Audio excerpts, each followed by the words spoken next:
నాశనం. నేను శాస్త్ర కార్యక్రమం.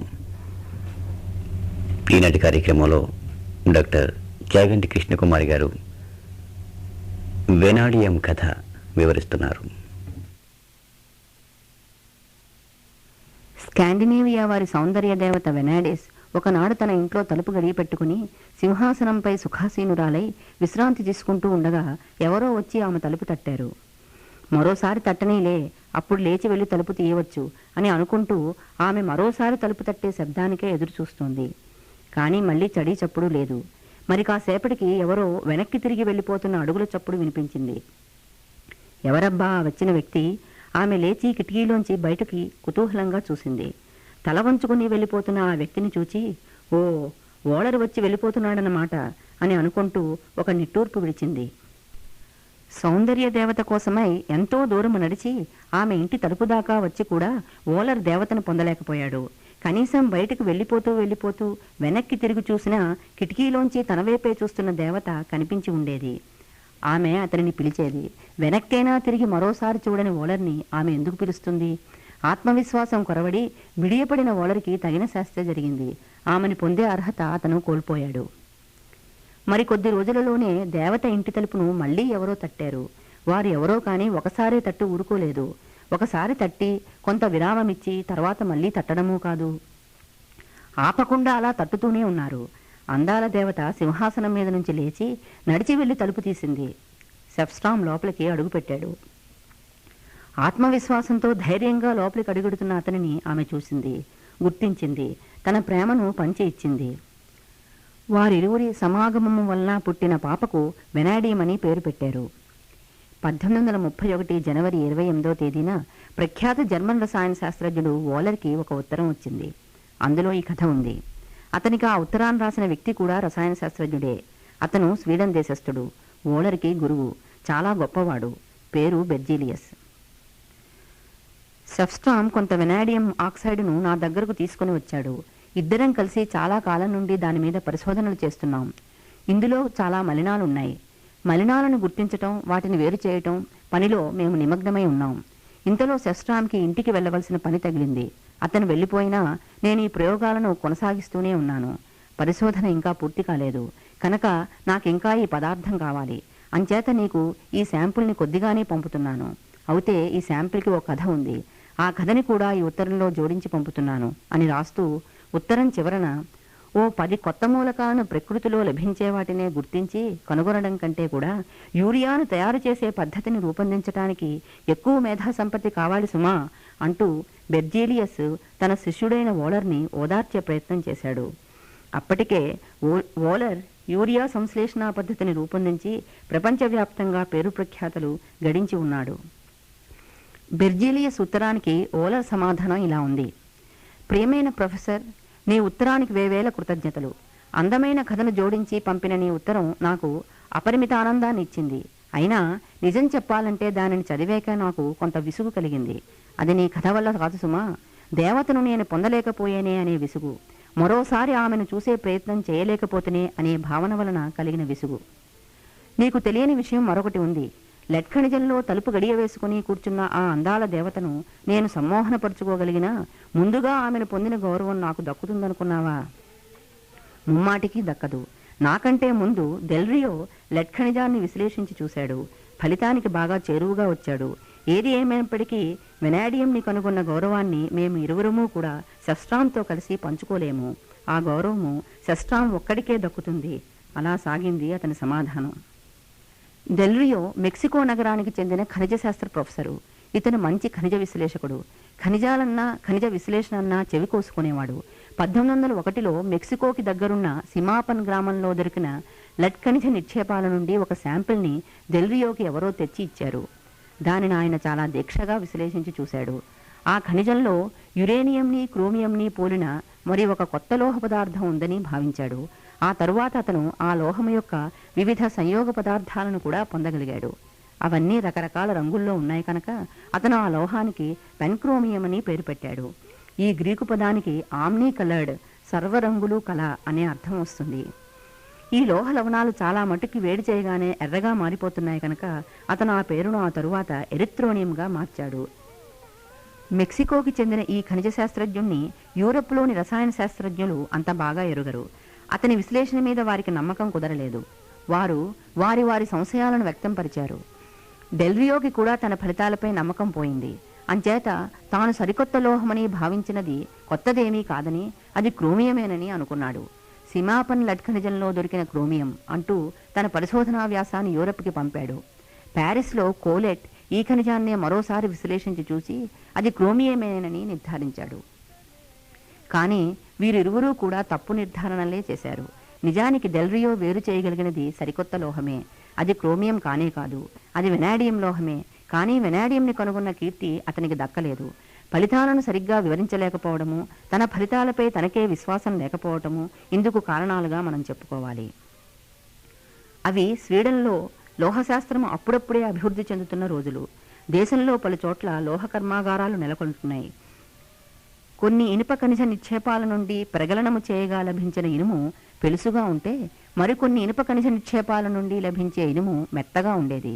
ఈ తేడా ఎందుకు వస్తోందానని ఆనాటి లోహశాస్త్రజ్ఞులు ఆశ్చర్యపోయేవారు. కారణం వారికి తెలియదు. టాబర్గ్ గని మేనేజర్ రిన్మ్యాన్ ఎప్పుడూ ఇనుప ఖనిజానికి ఒక పరీక్ష చేయించేవాడు. ఇనుప ఖనిజం నుండి వచ్చే ఇనుము పెలుసుగా ఉంటుందా ఉండదా అని తెలుసుకోవడానికి ఖనిజానికి హైడ్రోక్లోరిక్ ఆమ్లాన్ని కలిపితే నల్లని పొడి వస్తుందా రాదా అని ముందుగా తెలుసుకోవాలి అని అతను చెప్పేవాడు. ఈ పరీక్ష ఎందుకో ఏమిటో తెలియకుండా గుడ్డిగా చేయిస్తున్న పరీక్ష. ఆ రోజులలో సెఫ్స్ట్రామ్ స్కూల్ ఆఫ్ మైన్స్కి డైరెక్టర్గా ఉండేవాడు. టాబర్గ్ గని మేనేజర్ చేయించే ఈ పరీక్ష గురించి విన్నాడు. అప్పటి నుండి ఆ నల్లని పొడి ఏమై ఉంటుందానని అతను అనుకుంటూ వచ్చాడు. కొన్ని సంవత్సరాల తర్వాత అతను ఆ నల్లని పొడిని విశ్లేషించి చూశాడు. అందులో సిలికా ఉంది, ఇనుము ఉంది, అల్యూమినా ఉంది, రాగి ఉంది, యురేనియం కూడా ఉంది. ఇంకా ఏమున్నాయా అని అతను పరీక్షలు చేస్తూనే ఉన్నాడు. ఆ నల్లని పొడి కేవలము 2 డెసిగ్రాములకి మించి లభించటం లేదు. అందులోనూ ఎక్కువ భాగం ఇసుకే ఉంటోంది. అంచేత అతనికి విశ్లేషణ చాలా కష్టం అయింది. ఎన్నో ప్రయోగాలు చేయాల్సి వచ్చింది. అతి కష్టం మీద అందులో ఓ సరికొత్త లోహ పదార్థం ఉందని తెలుసుకున్నాడు. అది ఖచ్చితంగా క్రోమియం కాదు, యురేనియం కానే కాదు, నిస్సందేహంగా కొత్తదే. తన ప్రయోగ ఫలితాలపై అతనికి సంపూర్ణ విశ్వాసం కుదిరింది. 1830లో టాబర్గ్ గని ఇనుప ఖనిజం నుండి ఈ లోహాన్ని వేరు చేసి దానికి వెనాడియం అని పేరు పెట్టాడు. మెక్సికోలోని సిమాపన్ గ్రామంలో దొరికిన లెడ్ ఖనిజం నుండి డెల్రియో 1801లో వేరు చేసిన ఎరిత్రోనియము, 1830లో టాబర్గ్ ఇనుప ఖనిజం నుండి సెఫ్స్ట్రామ్ వేరుపరిచిన వెనాడియము రెండూ ఒకటే. డెల్రియో కనుగొన్న ఎరిత్రోనియమే వెనాడియం అన్నమాట. ఈ విధంగా 30 సంవత్సరాల తర్వాత ఈ లోహానికి 2వ జన్మనిచ్చి వెనాడియం పేరుని ఖాయం చేశాడు సెఫ్స్ట్రామ్. పరిశుద్ధ స్థితిలో వెనాడియంని పొందటానికి బెర్జీలియస్ సెఫ్స్ట్రామ్లు ఇరువురూ కలిసి చేసిన ప్రయత్నాలన్నీ విఫలమే అయ్యాయి. వారు ప్రతిసారి వెనాడియం ఆక్సైడ్నో లేదా వెనాడియం నైట్రైడ్నో పొందుతూ ఉండేవారు. దానినే వారు వెనాడియంగా అపోహపడేవారు. అంతేకాదు వారు ఈ లోహాన్ని క్రోమియంని పోలి ఉన్న లోహంగా కూడా పొరపాటు పడ్డారు. 1869లో బ్రిటిష్ రసాయన శాస్త్రవేత్త హెన్రీ రోస్కో పరిశుద్ధమైన వెనాడియంని పొందాడు. అతను వెనాడియంపై చేసిన విస్తృత అధ్యయనాల ఆధారంగా ఈ లోహం నియోబియం టాంటలంను పోలి ఉన్న లోహమని, ఫాస్ఫరస్ గ్రూపు మూలకాలతో కూడా చాలా పోలికలను ప్రదర్శిస్తుందని చెప్పగలిగాడు. మూలకాల ఆవర్తన సిద్ధాంత ప్రతిపాదనలో రోస్కో పరిశోధనా ఫలితాలు తనకు మార్గదర్శకంగా ఎంతగానో ఉపయోగపడ్డాయని రసాయన శాస్త్ర పితామహుడు మెండలీవ్ రోస్కోని చాలా మెచ్చుకున్నాడు. రోస్కో పొందిన వెనాడియం ఆనాటి పరిశుద్ధతా ప్రమాణాల ప్రకారం శుద్ధమైనదే కానీ ఇప్పటి మన ప్రమాణాలతో పోల్చి చూస్తే అది కూడా బాగా మలినాలతో కూడి ఉన్నదే. ఇటీవల కాలంలో లోహాలను విద్యుత్ విశ్లేషణ పద్ధతిలో శుద్ధి చేయడం అమలులోకి వచ్చాక వెనాడియంని 99.99% శుద్ధమైనదిగా పొందుతున్నాము. పరిశుద్ధమైన వెనాడియం సిల్వరీ గ్రే కలర్లో ఉంటుంది. ఇది మెత్తని తాంతవ లోహము. చల్లగా ఉన్నప్పుడు వేడిగా ఉన్నప్పుడు కూడా దీనిని చాలా సులభంగా సాగగొట్టి కావలసిన రూపాన్ని పొందవచ్చు. వెనాడియం ఉక్కుకి విటమిన్ లాంటిది. వెనాడియం కలపడం వల్ల ఉక్కు గుణాలలో గణనీయమైన వాంఛనీయమైన మార్పులు వస్తాయి. ఉక్కులో ఇనుము కార్బన్ ఉంటాయి. వెనాడియం ఉక్కుకి కలిపినప్పుడు అది కార్బన్తో కలిసి వెనాడియం కార్బైడ్ను ఏర్పరుస్తుంది. వెనాడియం కార్బైడ్ చాలా గట్టిగా ఉంటుంది, అరుగుదల ఉండదు. అంచేత వెనాడియం ఉక్కు గట్టిగాను వాడుక వల్ల అరిగిపోకుండానూ ఉంటుంది. వెనాడియం నైట్రోజన్తో కలిసి వెనాడియం నైట్రైడ్ను ఏర్పరుస్తుంది. ఈ విధంగా అది ఉక్కులోనున్న నైట్రోజన్ని తీసివేస్తుంది. ఇది కూడా ఉక్కుకి చాలా వాంఛనీయమైన మార్పు. వెనాడియం ఉక్కులని family of high strength steels అంటారు. వెనాడియం స్టీల్తో తయారు చేసిన కారు భాగాలు దెబ్బ తగిలితే వంగిపోవు, పగిలిపోవు. కనుక ముఖ్యమైన మోటారు వాహనాల భాగాలన్నీ వెనాడియం స్టీల్తోనే తయారు చేస్తారు. వెనాడియం రసాయన శాస్త్రంలో ఆకర్షణీయమైన అంశం అది ప్రదర్శించే వివిధ ఆక్సీకరణ స్థితులు, ఆ స్థితుల్లో దాని లవణాల రంగులు. అంచేత వర్ణకాల తయారీలో, సిరాల తయారీలో, గాజు సిరామిక్ పరిశ్రమలలో దీన్ని వాడుతున్నాం. రసాయన పరిశ్రమలకు సల్ఫ్యూరిక్ ఆమ్లం తప్పనిసరి అయిన రసాయనము. దీని తయారీలో ఒకప్పుడు ప్లాటినం యాస్బెస్టాజ్ను వాడేవారు, కానీ ఇది చాలా ఖరీదైనది. వాడుకలో దాని ఉత్ప్రేరక స్వభావాన్ని కోల్పోతుంది. ఆధునికంగా వెనాడియం పెంటాక్సైడ్ను ఉత్ప్రేరకంగా వాడుతూ ఈ ఆమ్లాన్ని స్పర్శ పద్ధతిలో తయారు చేస్తున్నారు. థాలిక్ మ్యాలిక్ యాన్హైడ్రైడ్ తయారీలోనూ, నైలాను తయారీలోనూ, కర్బన రసాయన చర్యలలోనూ వెనాడియం పెంటాక్సైడ్, అమోనియం మెటావెనడేట్లు అద్భుతమైన ఉత్ప్రేరకాలుగా వినియోగపడుతున్నాయి. ఆధునిక రసాయన పరిశ్రమలకు వెనాడియం లేనిదే ఒక్క రోజు కూడా గడవదు.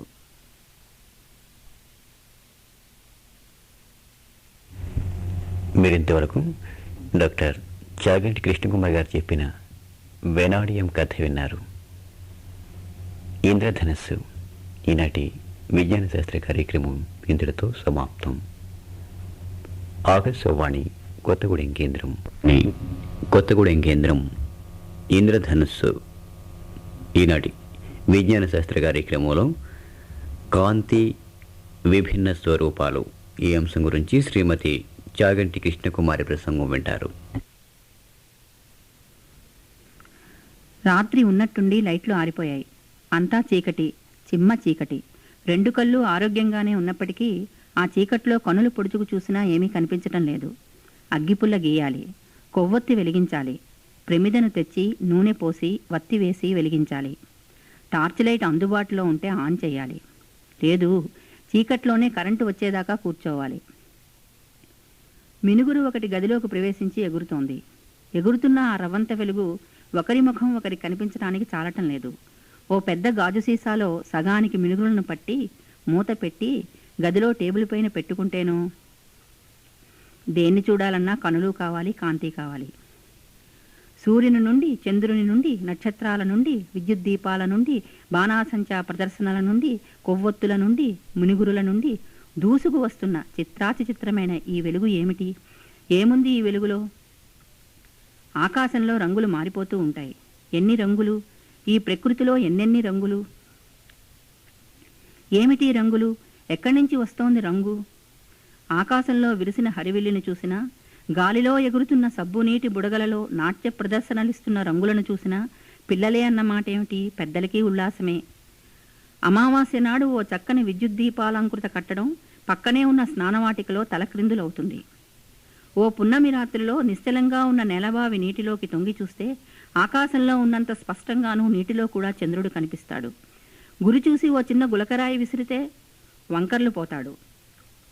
ఓ సాయంత్రం సూర్యాస్తమయానికి ముందు ఓ జంట మోటార్ సైకిల్పై పోతూ ఉంటే వారి దారికెదురుగా సూర్యుడు వస్తాడు. భర్త డ్రైవ్ చేయటంలో ఇబ్బంది పడుతూ మెల్లకన్ను పెట్టి ఓ పక్కవాటుగా చూడటానికి ప్రయత్నిస్తే భార్య కళ్ళు చిట్లించుకుంటూ కాసేపు కళ్ళు మూసుకుంటుంది. ఆ అనుభవం తర్వాత ధ్రువణ కటకములమర్చిన చలువ కళ్ళద్దాలను, sunglasses fitted with polarising lenses భర్తకి బహుమానంగా ఇస్తుంది. వెలుగు లేనిదే జీవం లేదు, జీవనానికి రంగు లేదు. ఇంతగా మనకి అత్యవసరమైన ఈ కాంతి ఏమై ఉంటుంది? ఈ ప్రశ్న కొన్ని శతాబ్దాల పాటు మనిషిని వేధించింది. తెలుసుకోవాలనే కుతూహలాన్ని రేపుతూ సరియైన సమాధానం దొరకక, దొరికిన సమాధానం తృప్తినీయక మనిషిని కలవర పెడుతూనే ఉంది.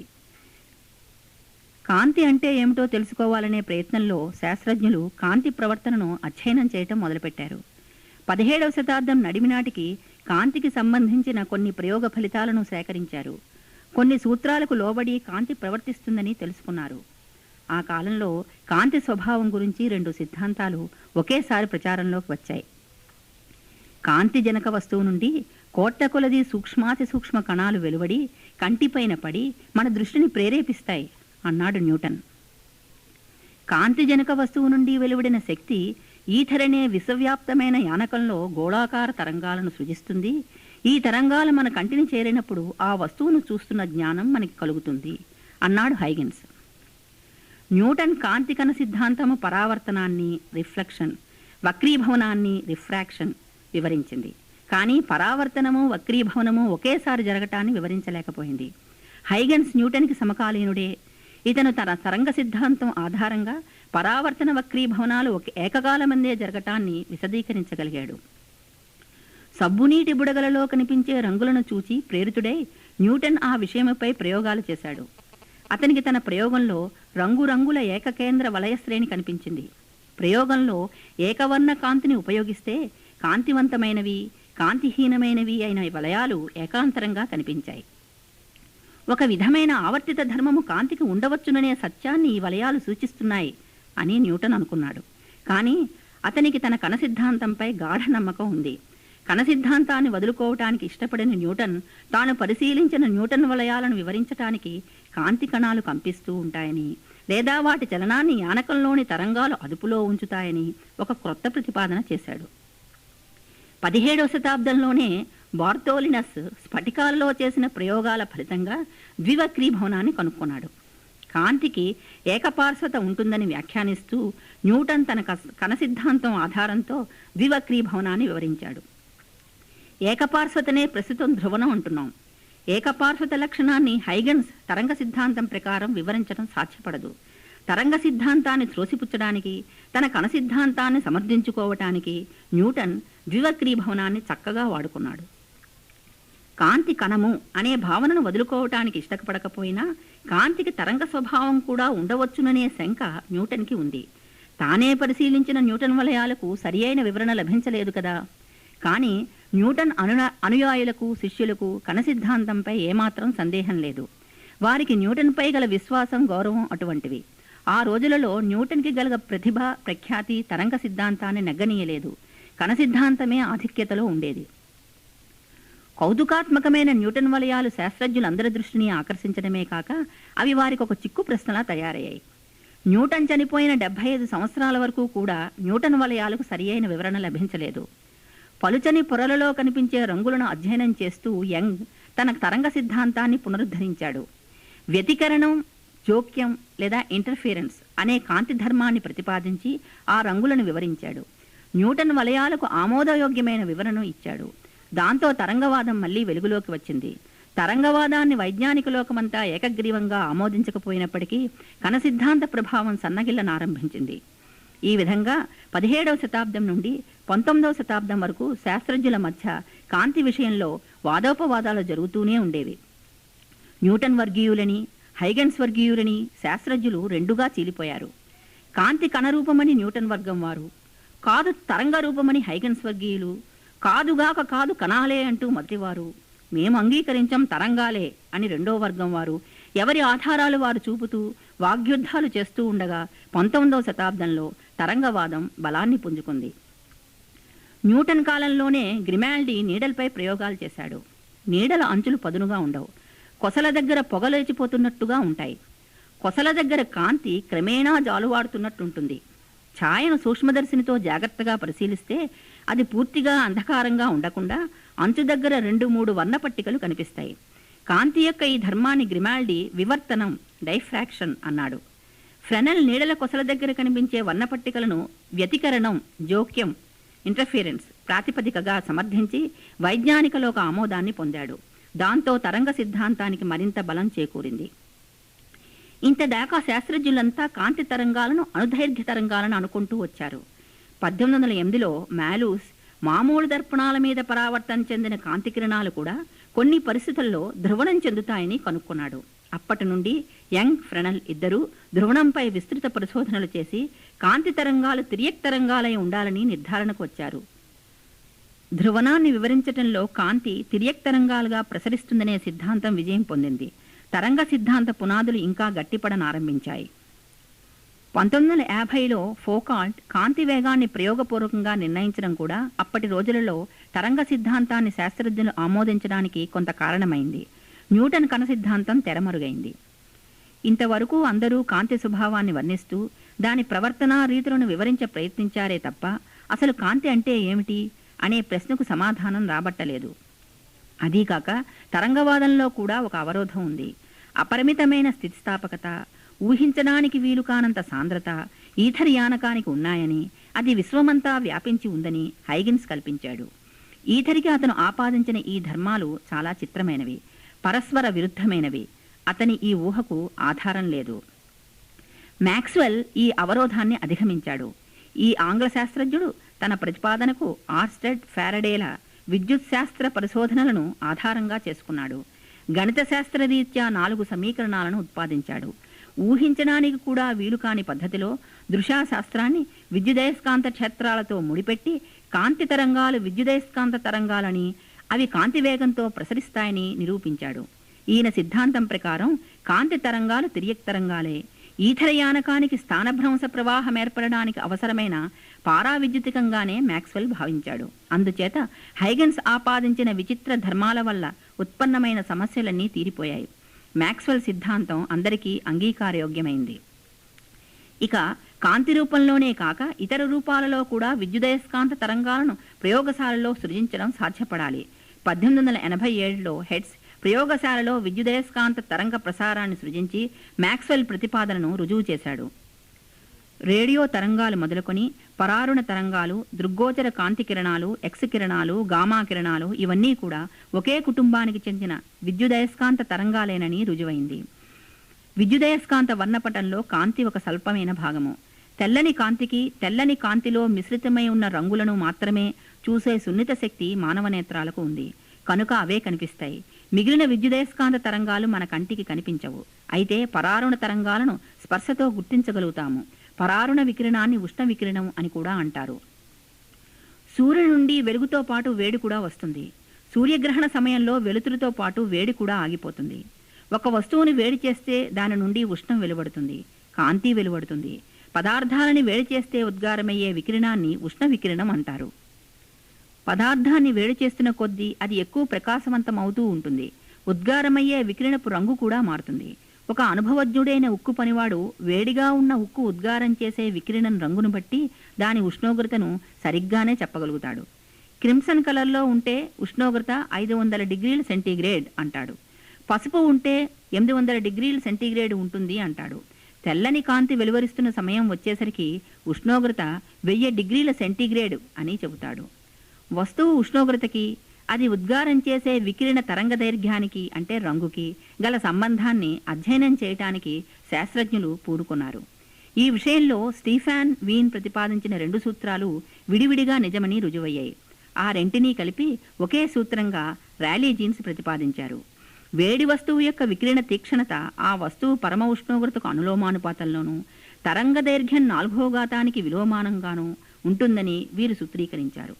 ఆకుపచ్చ, ఎరుపు వంటి కంటికి కనిపించే వర్ణపట భాగాలలోనూ అంతకంటే ఎక్కువ తరంగ దైర్ఘ్యం గల విద్యుదయస్కాంత తరంగ దైర్ఘ్యాల అవధిలోనూ ఈ సూత్రం ప్రయోగ ఫలితాలతో ఏకీభవిస్తుంది. కానీ నీలలోహిత, అతి నీలలోహిత తరంగాలకు అంతకంటే తక్కువ తరంగ దైర్ఘ్యాలకి ఈ సూత్రం వర్తించదు. ఈ సూత్రం ప్రకారం తక్కువ తరంగ దైర్ఘ్యాల దగ్గర వికిరణ శక్తి గరిష్టం కావాలి. ఇదే నిజమైతే వికిరణ తరంగ దైర్ఘ్యం తగ్గిన కొద్దీ వస్తువు నుండి ఉద్గారమయ్యే శక్తి అనంతం కావాలి. అంటే నిరవధికత సాధ్యపడాలి. ఒక నక్షత్రం నుండి ఒక సెకను కాలంలో వస్తున్న తరంగాల సంఖ్యకు ఒక హద్దు అనేది లేకుండా పోవాలి. అంటే నక్షత్రం నుండి ఉద్గారమయ్యే శక్తి అనంతం కావాలి. ఇది అసంభవం. ఈ విధంగా ఉష్ణ వికిరణ స్వభావాన్ని వివరించడంలో ర్యాలీ జీన్స్ ఇద్దరు విఫలమయ్యారు. ఈ వైఫల్యాన్ని భౌతిక శాస్త్రజ్ఞులు హ్రస్వ తరంగ దైర్ఘ్యాల దగ్గర ఉపద్రవం లేదా అతి నీలలోహిత విపత్తుగా వర్ణించారు. అప్పట్లో వారు దానిని ఒక ప్రత్యేక సూత్రానికి వచ్చిన విపత్తుగా మాత్రమే భావించారు. కానీ అది సాంప్రదాయ భౌతిక శాస్త్ర సిద్ధాంతాలకు, భావనలకు వచ్చిన విపత్తు. ఈ విపత్తులో సాంప్రదాయక భావనల పునాదులు కదిలిపోనారంభించాయి. ఈ విపత్తే అపురూపమైన ఆధునిక భావనలకు, క్వాంటం భావనకు పునాది అయింది. 1900 సంవత్సరంలో జర్మన్ శాస్త్రజ్ఞుడు మ్యాక్స్ ప్లాంక్ తన క్వాంటం సిద్ధాంతాన్ని ప్రతిపాదించాడు. అప్పటికతని వయస్సు 40 సంవత్సరాలు. ర్యాలీ జీన్సులతో చాలా విషయాలతో ఏకీభవిస్తూనే వారి సమీకరణాన్ని సవరించి సరికొత్త సమీకరణాన్ని ఉత్పాదించాడు. ఈ సూత్రాన్ని ప్రయోగాలు ధృవీకరించాయి. కానీ అతని సమీకరణం సాంప్రదాయకమైన ఏ భౌతిక శాస్త్ర సూత్రం నుండి కానీ సిద్ధాంతం నుండి కానీ ఉత్పాదించడానికి కుదరలేదు. అంచేత ప్లాంక్ మీమాంసలో పడ్డాడు. ప్రాయోగిక సత్యాలకు విరుద్ధంగా ఉన్న సాంప్రదాయక భావనలను, సిద్ధాంతాలను వదలకుండా పట్టుకునే ఉండాలా, లేక ప్రయోగం వెల్లడించిన విషయాలకే విలువనిచ్చి సాంప్రదాయాన్ని సవరించడం ద్వారా తన సమీకరణాన్ని సమర్థింపజూడాలా? మ్యాక్స్ ప్లాంక్ మీమాంస ఇది. ప్లాంక్ ప్రయోగ ఫలితాల పక్షమే వహించాడు. అంతవరకు అందరూ నమ్ముతున్న భౌతిక శాస్త్ర సాంప్రదాయాన్ని ఎదిరించటానికే నిశ్చయించుకున్నాడు. సాంప్రదాయంలో ఏ యోచన ప్లాంక్ సమీకరణం ఉత్పాదనకి తావీయటం లేదు. సాంప్రదాయక భౌతిక శాస్త్రానికి అత్యంత ప్రాథమిక యోచన వికిరణ శక్తి అవిచ్ఛిన్నమైనది అని. వికిరణ శక్తి ఎడతెగ లేకుండా ఉద్గారమవుతూ ఉంటుంది అని వారి భావన. శక్తి విచ్ఛిన్నంగానే ఉద్గారమవుతుంది అని ప్లాంక్ యోచన. శక్తి నిరంతర ప్రవాహంలా కాక మాటిమాటికి అత్యంత సూక్ష్మ పరిణామాలైన క్వాంటం పరిమాణాలలో ఉద్గారమవుతూ ఉంటుందని ఇతని వాదన. ఇతడి వికిరణానికి ఇచ్చిన సమీకరణం E=h/ν. హెచ్చు అనుపాత స్థిరాంకము, ఈ వికిరణ శక్తి, న్యూ వికిరణ పౌనఃపుణ్యం. శక్తి కణానికి ద్రవ్యానికి సంబంధించిన రాశి, పౌనఃపుణ్యం తరంగాలకు సంబంధించిన రాశి. ఈ విధంగా ప్లాంక్ సమీకరణం వికిరణానికి కణతరంగ స్వభావాలు రెండూ ఉన్నాయని చెప్పక చెబుతోంది. 200 సంవత్సరాల విజ్ఞాన శాస్త్ర అభివృద్ధిలో తేలిన విషయం ఏమిటంటే, ఆనాడు న్యూటన్ చెప్పినది రైటే, హైగెన్స్ చెప్పినది రైటేనని. శక్తి ఎప్పుడూ hν పూర్ణాంకంగా మాత్రమే ఉద్గారం అవుతుంది. అంటే hν, 2hν, 3hν ఇలాగా. 1 క్వాంటము, 2 క్వాంటములు, 3 క్వాంటములు ఈ విధంగా. మినుగురు ఒకసారి మినుకుమంటే వచ్చే కాంతిలో కొన్ని వేల మిలియన్ల క్వాంటములు ఉంటాయి. 25 వాట్ విద్యుత్ బల్బు నుండి 1 సెకండ్ కాలంలో 60 మిలియన్ల క్వాంటం శక్తి ప్యాకెట్లుగా వెలువడుతూ ఉంటుంది. ఇది బల్బు నుండి వస్తున్న కాంతి పసుపు కాంతిగా భావించి లెక్క కట్టితే వచ్చిన విలువ. ఈ విధంగా వికిరణానికి కణతరంగ స్వభావాలు రెండూ ఉన్నాయని, అది ద్వంద్వ స్వభావాన్ని కలిగి ఉన్నదని నిరూపించటం అయింది.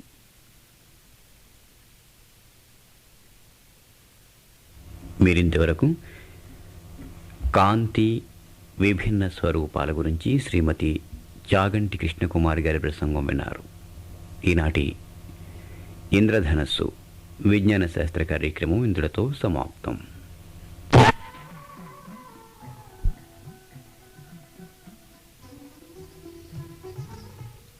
నమస్కారం. ప్రశ్నావేదికలో పోయిన వారం మిమ్మల్ని 3 ప్రశ్నలు అడిగాం. ముందుగా వాటికి సమాధానాలు చెప్పుకుందాం. వైరస్లు, బ్యాక్టీరియాలు ఈ రెండింటి మధ్య తేడా ఏమిటి? ఇంటర్మీడియట్, డిగ్రీ సైన్స్ విద్యార్థులందరికీ దీని సమాధానం తెలిసే ఉంటుంది. ఇప్పుడిచ్చే వివరణ మిగతా వారి కోసం. ముందుగా బ్యాక్టీరియా గురించి చెప్పుకుందాం. మనకు తెలిసిన అతి చిన్న జీవులు బ్యాక్టీరియాలు. వీటిలో ఎక్కువ భాగం 0.005 మిల్లీమీటర్ల పొడవు మించని ఏకకణ జీవులు. సెల్ లేక జీవకణం లేకుండా జీవం ఉండదు కదా. బ్యాక్టీరియా మన చుట్టుపక్కల అంతటా ఉన్నాయి. గాలి నిండా, నీటిలో, భూమిలో, ఆఖరికి ప్రతి ప్రాణిలోనూ. అంతటా మనకు కనిపించకుండా బ్యాక్టీరియా ఉన్నాయి. భూగర్భంలో కొన్ని మీటర్ల లోతున, సముద్రపు అడుగున కూడా బ్యాక్టీరియా వర్ధిల్లుతున్నట్లు కనుగొన్నారు. బ్యాక్టీరియాలు కణ విభజన ద్వారా పునరుత్పత్తి చెందుతూ ఉంటాయి. ఇక వీటి వల్ల లాభ నష్టాలు అంటే అదొక పెద్ద గ్రంథమే అవుతుంది. మొక్కల నుండి మొదలుకొని సకల జీవజాలం వర్ధిల్లుతూ ఉండడానికి బ్యాక్టీరియాలు నిశ్శబ్దంగా చేస్తున్న శ్రమే కారణం. కానీ లోకంలో ఉన్న 1,00,000 వ్యాధులకి, రోగాలకి, వేలాది టన్నులు ఆహార పదార్థాలు కుళ్ళి వ్యర్థమవ్వడానికి బ్యాక్టీరియాలే కారణం. ఇక వైరస్లు బ్యాక్టీరియా కన్నా కూడా సూక్ష్మమైనవి. వైరస్ల వల్ల వచ్చిన చిక్కేమిటంటే వాటిని జీవులని వర్గీకరించడం కుదరదు. అలాగని నిర్జీవులని చెప్పలేము. 1892లో దిమిత్రీ ఇవనోవ్స్కీ అనే రష్యన్ శాస్త్రవేత్త పొగాకు పంటకు వచ్చే ఒక వ్యాధి గురించి పరిశోధిస్తూ వైరస్ని కనుగొన్నాడు. వైరస్ అనే లాటిన్ పదానికి విషం అని అర్థం. వైరస్లు కణరహితమైనవి. ప్రోటీన్లు, న్యూక్లియిక్ యాసిడ్లు అనే కణభాగాలతో వైరస్ ఏర్పడుతుంది. వైరస్ పూర్తి కణం కాలేకపోయింది కాబట్టి బ్యాక్టీరియాల్లాగా ఊపిరి పీల్చడం కుదరదు. జీవకణంలో ఉండే జీన్తో వైరస్ని పోలుస్తారు కొందరు. కణం లేని జీన్ వైరస్ అంటారు మరికొందరు. వైరస్లు జీవకణాల్లో ఉంటూ వాటిపై ఆధారపడి పెరుగుతూ, పునరుత్పత్తి చేసుకుంటూ వృద్ధి చెందుతూ ఉంటాయి. వైరస్లు బ్యాక్టీరియాల్లో ఉండవచ్చు, కానీ బ్యాక్టీరియాలు వైరస్ల్లో జీవించే వీల్లేదు. జీవకణంలో నుండి తీసి వైరస్ని బయట ఉంచామనుకోండి, అది జడ పదార్థమే. చలనం, ప్రతిస్పందన ఏవీ విడిగా ఉండవు వాటికి.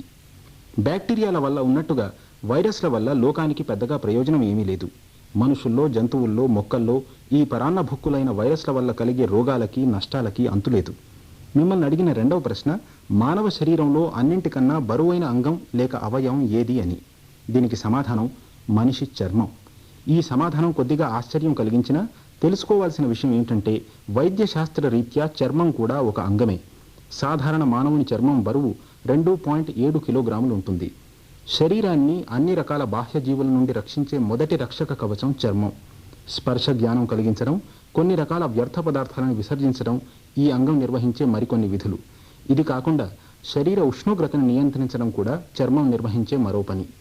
మిమ్మల్ని గత వారం అడిగిన చివరి ప్రశ్న, మహాత్మా గాంధీ జీవిత చరిత్ర వ్రాసిన ప్రసిద్ధ ఫ్రెంచ్ రచయిత ఎవరు, ఆయన ప్రసిద్ధ గ్రంథం ఏది? ఆయన పేరు రోమా రోలా. ఫ్రెంచ్ నవలాకారుడు, నాటకకర్త, వ్యాసకర్త. ఈ శతాబ్దపు ఫ్రెంచ్ రచయితల్లో ఈయన గొప్ప మార్మికవాది, అంటే మిస్టిక్, గొప్ప శాంతి కాముకుడు కూడా. రోమా రోలా ప్రసిద్ధ గ్రంథం జ్యా క్రిస్తోఫ్ అనే 10 భాగాల సుదీర్ఘమైన నవల. ప్రాచ్య దేశాలు, అందులోనూ ముఖ్యంగా భారతీయ జీవన తాత్విక దృక్పథాన్ని పాశ్చాత్యులకు వివరించే కృషిలో భాగంగా ఆయన మహాత్మా గాంధీ జీవిత చరిత్రని, వివేకానందుల జీవిత చరిత్రని ఫ్రెంచ్లో రాశారు.